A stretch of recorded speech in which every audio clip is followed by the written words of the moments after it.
dua seperti ini ya, itu sudah di dalam. Jadi kita nggak masukkan lagi. Ini memang implan lama. Kalau implan lama itu gini, setelah kita masukkan, kemudian ini dimasukkan seperti ini. Kalau implan yang lama ya, implan yang lama kita masukkannya manual baru didorong. Tapi kalau yang implan yang baru dia sudah ada di dalam. Dia sudah ada di dalam sini, jadi kita nggak perlu memasukkan kapsul implannya. Terus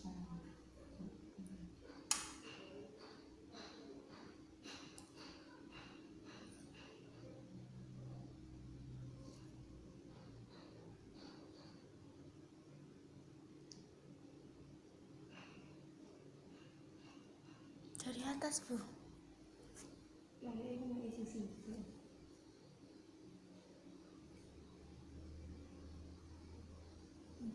nah gini ya. Terus di dalamnya juga sudah ada trokar. Jadi satu paket itu ini trokar, pendorong sama scalpel itu sudah dalam satu paket kemasan seperti IUD gini ya, sudah ada kemasan plastiknya. Ini yang baru seperti ini. Kemudian kita tinggal nambah klem-klemnya yang biasa aja, bukan yang chirurgi. Nah kemudian kalau ini nanti untuk pelepasannya, ini namanya klem U, tapi untuk pelepasan bukan untuk pemasangan. Kemudian tetap ada betadine, ada rasa, ada aquadides, lidocain, spet 5 cc, sarung tangan, bengkok, air klorin dan DTT ya. Ya, selanjutnya seperti biasa, siapkan alat-alat itu, kemudian konseling pra pemasangannya hampir sama dengan IUD, sama klien, tanya kunjungan, anamnese, kontraindikasi dan indikasinya harus kita singkirkan semuanya, baru kita mempersiapkan alat dan cuci tangan pakai sarung tangan. Kalau persiapan sebelumnya kalian minta pasiennya untuk mencuci lengannya dengan sabun dibilas sampai bersih. Kalau IUD kan mencuci kemaluannya, kalau implan mencuci lengan yang mau dipasang sampai bersih. Kemudian nah sebenarnya ada alat untuk mengukur di mana sih kita harus memasang implan. Nah alatnya itu cuman di sini memang nggak ada. Alatnya itu ada tulisan 0 sampai 8 cm. Kemudian ada polanya, jadi ada pensil atau pulpen. Nah, jadi pola saya gambar di sini ya. Dia berbentuk kertas kotak seperti ini. Di sini ada skala 1, 2 sampai 8. Kemudian di sini ada pola. Nah, dia punya pola seperti ini kertasnya. Nah, kalau sudah kita punya alat seperti ini, memasangnya ibunya diminta untuk menekuk tangan, kemudian diukur dari tulang ini, tulang tibia sampai 8 cm ke sini, ke atas ya. Dari sini ke sini 8 cm, kemudian kita tandai. Setelah kita tandai di sini, misalkan kita tandai di sini, kemudian kita pasang polanya seperti ini sehingga kita bisa membuat pola 1 dan 2. Nah, seperti ini nanti polanya ya. Iya, sama bentuknya sama seperti ini, tapi sudah lengannya. Oh iya, sebelumnya kita harus mempersiapkan ini dulu.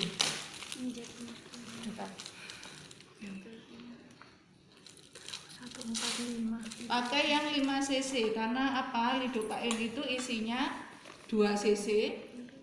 Kemudian kita oplos dengan aquadides 2 cc. Makanya kalian harus pakai yang spek 5 cc. Searah jarum jam sepanjang kurang lebih 10 cm diameternya ya. Seperti ini, panjang kurang lebih 10 cm. Nah, setelah itu biarkan kering dan kita pasang duk steril. Tangannya aja yang kelihatan. setelah dipasang suntikan anestesi 0,3 cc. tadi kan di sini ditandai untuk insisi, polanya ke sini sama ke sini. Jadi ini lubangnya menghadap ke atas, kita masukkan di sini untuk insisi. Kita masukkan 0,3, ini sama ininya enggak sesuai. 0,3 di tempat insisi. Baru kita masukkan lagi ke arah polanya, kita aspirasi, kita masukkan sekitar 1 cc dengan menarik spetnya ya, jarumnya. Nah, kita masukkan 1 cc dengan menarik spetnya. Agar apa? Agar semua tempat yang akan dipasang implan itu kena anestesi. Nah, baru kita ke pola yang kedua. Kita masukkan, kita aspirasi, kita masukkan 1 cc lagi dengan menarik. Nah, pasti ada sisa. Untuk apa? Kalau misalkan kita kesulitan atau kelamaan memasang, ini bisa untuk menambahi lagi kalau ibunya sudah merasa anestesinya hilang. Nah, setelah beberapa menit kita periksa apakah sudah bereaksi. Bu, sakit Bu, diginikan. Kalau dia bilang nggak sakit, nggak kerasa, baru kita masukkan trokar ya. Nah, sebelum memasukkan trokar, kita lakukan insisi sepanjang 2-3 mm. Nah, caranya ini tadi kan sudah ada polanya, kita masukkan seperti ini. Nah, jadi kan yang sobek hanya sekitar 2-3 mili ya, sekitar segini saja insisinya. Nah, setelah itu baru kita masukkan implan. Nah, ini tuh sebenarnya posisinya seperti ini, cuman kalau yang ini saya ini satu-satu aja ya, biar seperti yang nah, ini kalau yang saya bilang yang baru di sini isinya sudah ada 2. Kita masukkan pendorongnya ke dalam trokar, kemudian nah, di sini biasanya ada angka 2 yang baru, di sini ada angka 2 untuk kita menandai seberapa masuk atau seberapa dalam kita masuk. Dan di sini juga ada tanda di ujung seberapa besar kita menariknya. Ya, kita masukkan. Ya, saya masukkan.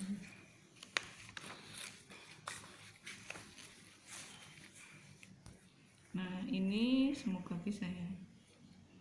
Sepertinya sudah nggak bisa. Ini harusnya masuk ke dalam kulit. Nah, seperti ini kita ngikuti polanya. Nah, kita ngikuti pola. Nah, setelah itu kita masukkan sampai yang tadi saya bilang ada sampai tanda 2. Ya, kita masukkan sampai tanda 2 seperti ini, kita masukkan. Ya, baru kita dorong. Nah, kalau didorong kan otomatis implannya keluar ya, seperti ini ya. Saya tarik aja. Nah, seperti ini otomatis kan implannya keluar. Nah, setelah implan keluar, kita pegang. Ini kan di kulit ya. Kita pegang, kemudian kita tarik trokarnya sampai tanda tadi 1 yang saya bilang di sini, ada tanda 1. Baru belok ke yang pola kedua. Pola kedua kita masukkan, kita dorong lagi yang kedua. Masuk sampai ini ya, kita dorong sampai tanda 2. Kemudian kita dorong pendorongnya, implannya masuk, tahan, kemudian kita tarik implannya. Sebelum mengeluarkan ini, kita periksa dulu apakah dua-duanya sudah pada posisi yang bagus. Maksudnya yang bagus itu jauh dari insisi. Nah, kalau semuanya sudah jauh dari insisi, baru kita keluarkan semuanya. Setelah itu kita dep bekas insisinya, kita dep. Kalau misalkan dia perdarahan banyak, boleh kita jahit. Tapi kalau enggak perdarahan banyak, enggak perlu kita jahit. Langsung aja kita kasih Tensoplas. Lupa ya ada Tensoplas. Mas, kita ini semuanya. Kalau pasang Tensoplas kan nggak bisa pakai sarung tangan ya. Dulunya kalian bisa, caranya sudah pernah dipraktekkan. Kalian tahu cara ini disobek terus ditali. Nah ini boleh nggak ditali, diginikan saja, kemudian di plester atau dikasih HEPA-V. Nah gulungan ini yang nanti dilakukan pada pasca pemasangan. Bu, ini implannya sudah saya pasang. Implan ini efektif selama 3 tahun. Kalau yang isinya merah, perdarahan, ibu panas, segera ibu periksa.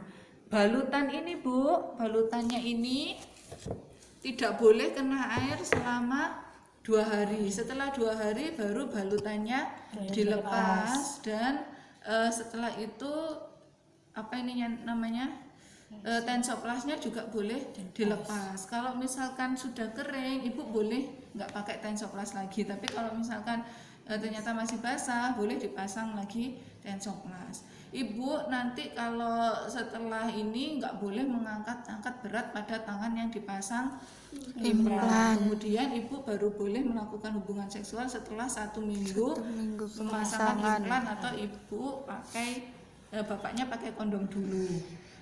Nah kemudian kunjungan ulangnya ibu 1 minggu setelah pemasangan, kemudian selama 6 bulan, atau bahkan kalau implan kalau nggak ada keluhan juga boleh nggak usah kunjungan. Seperti itu kalau nggak ada ini ya, apa namanya keluhan ya seperti infeksi atau kapsulnya kemana-mana. Nah itu biasanya nggak apa-apa, nggak apa itu namanya kunjungan ulang. Tapi ibu bisa melepaskan implan ini sewaktu-waktu bila ibu ingin punya anak lagi, atau kalau memang masa efektivitasnya sudah habis, yaitu sudah 3 tahun. Nah setelah itu kita melakukan pencabutan sama ya. Pencabutan itu sama, alatnya pakai ini klem ini chirurgi sama anatomi. Kemudian tetap ini tidak pakai trokar kalau pencabutan, tapi pakai scalpel. Kemudian spet 5 cc tetap lidocain dan aquabides. Jadi untuk yang pertama ibu tolong bersihkan dulu lengannya dengan sabun dan dibilas bersih pada lengan yang mau dicabut implan. Kemudian ibu nanti akan dibius agar tidak sakit seperti waktu pemasangan dan lain-lain ya.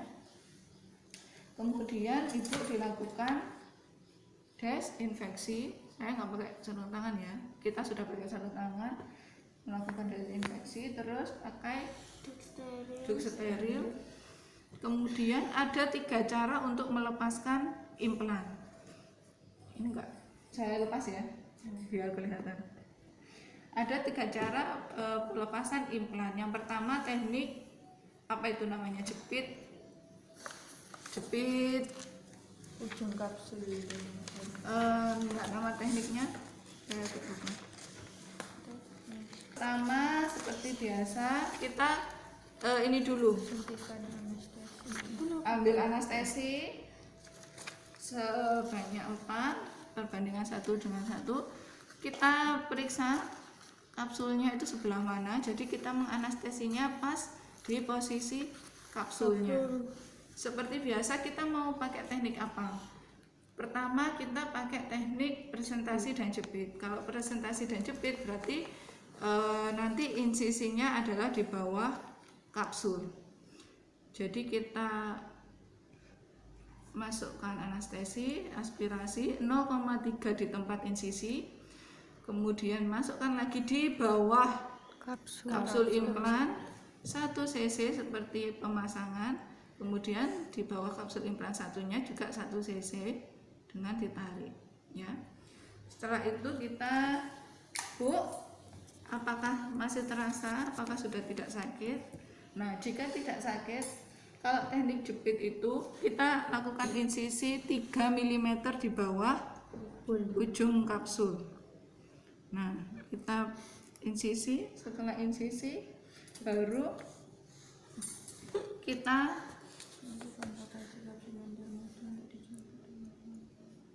dorong implannya ke arah tempat insisi. Setelah kita dorong ke arah insisi agak kelihatan, baru kita ambil gini ya, kita dorong terus agak kelihatan gini, kemudian kita jepit. Nah, oh iya, lem lengkungnya nggak ada ya. Lem lengkungnya seperti tampon tang tapi dia kecil. Pernah tahu klem kayak gini tapi kecil? Itu klem lengkung, nanti waktu uhab disediakan ya. Jadi kita jepit dengan klem lengkung dan bawa ke arah insisi. Nah kemudian, kan ini sudah 3 tahun, jaringannya kan pasti nempel-nempel. Kita bersihkan dengan bagian belakang scalpel, jangan bagian depannya, kan ini tajam nanti putus. Jadi di bagian belakang scalpel kita bersihkan seperti ini. Setelah kita bersihkan baru kita tarik. Begitu juga yang satunya. Itu kalau teknik presentasi dan jepit. Nah, kalau teknik pop out bedanya di sini. Kalau teknik pop out, kapsulnya didorong dulu sampai dia pop out ya, sampai dia kelihatan nongol, baru tongolannya itu kita insisi. Kalau tadi kan kita insisi dulu, baru kita dorong ke arah insisi. Kalau ini kebalikannya, kita dorong dulu, baru kita insisi di ujung kapsul yang nongol ini ya.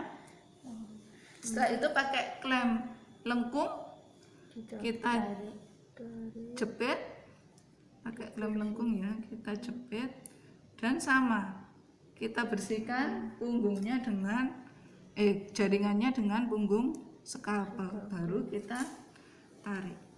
Jangan bayangkan lepas implan itu semudah ini. Kalau yang asli ini ketumpuan jaringan lemak dan lain-lain susah. Jadi lebih mudah memasang implan daripada mencabut implan. Nah, sekarang teknik yang klem U. Nah, kalau yang klem U bedanya insisinya ada di tengah-tengah. Ini gini ya, kita pasang 2. Nah, kalau klem U insisinya ada di seperti ini, tengah-tengah antara kapsul 1 dengan kapsul 2, kemudian kira-kira di daerah sepertiga bawah.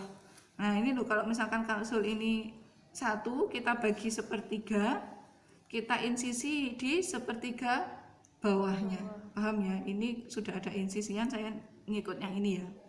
Kita insisi sepanjang 2-3 mm, baru pakai jepitnya pakai klem U. Ini klem U nya ya. Jadi kita masukkan klem U, kita dorong kapsulnya mendekati klem. Setelah itu kalau kita sudah kerasa ketemu, kita jepit. Kemudian kita tadi bukan kita tarik, kita jungkit atau kita balik klemnya 180 derajat. Nah, baru kita bersihkan jaringan-jaringannya dengan punggung scalpel, baru kita angkat. Gitu. Sama dengan yang ini juga, satu juga. Kita dekatkan klem U, kita dorong. Nah, kalau sudah kejepit, kita balik 180 derajat, baru kita bersihkan dengan scalpel, baru ditarik. Nah, kalau sudah tarik dua-duanya, kasih tunjuk kepada pasien. Bu, ini implannya misalkan seperti ini. Bu, ini implannya 2 sudah saya lepas ya Bu ya. Setelah itu baru kita dep bekas insisinya. Nah, sama seperti tadi kita beri Kasa gulung. Tensoplas sama kasa gulung. Kasa gulungnya sama seperti pemasangan, tidak boleh kena air 2 hari, kemudian 2 hari baru boleh dilepas sama band aid-nya. Setelah itu belum boleh juga ngangkat berat selama 1 minggu. Kemudian kalau misalkan memang tidak ingin punya anak lagi, harus direncanakan KB selanjutnya. Kalau ingin punya anak lagi, ibunya ini sudah subur. Kalaupun tidak subur, mungkin pengaruh hormonnya hanya sekitar 3-6 bulan. Sisa-sisanya tadi loh yang ada di dalam tubuh sekitar 3-6 bulan. Ibu kalau misalkan setelah pencabutan terjadi infeksi seperti perdarahan, keluar nanah, ibu demam, tangannya merah, tungkak, ibu kembali ke sini dan kontrol 1 minggu lagi, sama seperti pemasangan, kontrolnya 1 minggu, kemudian 6 bulan berikutnya, atau kalau nggak ada keluhan, kalau ada keluhan saja. Ada pertanyaan untuk efek sampingnya itu? Karena yang pertama mungkin ibunya memang kerja berat di tangan yang dipasang implan. Terus yang kedua memang jaringan ibunya tidak sepadat punyanya manusia atau orang yang normal.